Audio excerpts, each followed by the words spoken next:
Blitz notturno a Quartu Sant'Elena. Carabinieri in azione hanno sorpreso un 45enne a spacciare cocaina attraverso il cancello di casa, proprio durante la notte di Halloween.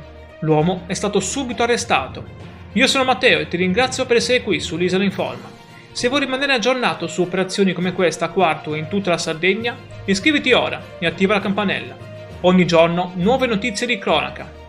L'arresto è avvenuto a Quartu Sant'Elena in una zona residenziale, nell'ambito di servizi straordinari di controllo del territorio predisposti dai carabinieri di Cagliari per la sicurezza di Ognissanti. L'individuo, disoccupato e già noto, è stato notato mentre cedeva dosi di droga attraverso la cancellata. I militari sono intervenuti immediatamente, bloccando il 45enne.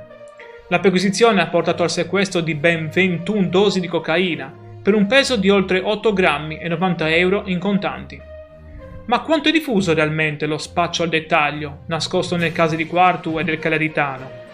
L'uomo è ora agli arresti domiciliari, in attesa dell'udienza di convalida, con rito direttissimo. Operazioni come il Blitz di Quartu dimostrano il lavoro costante delle forze dell'ordine. Se questo video ti è stato utile, lascia un like e iscriviti per non perdere aggiornamenti sulla cronaca sarda. Grazie mille per avermi ascoltato e passa una bella giornata. A presto!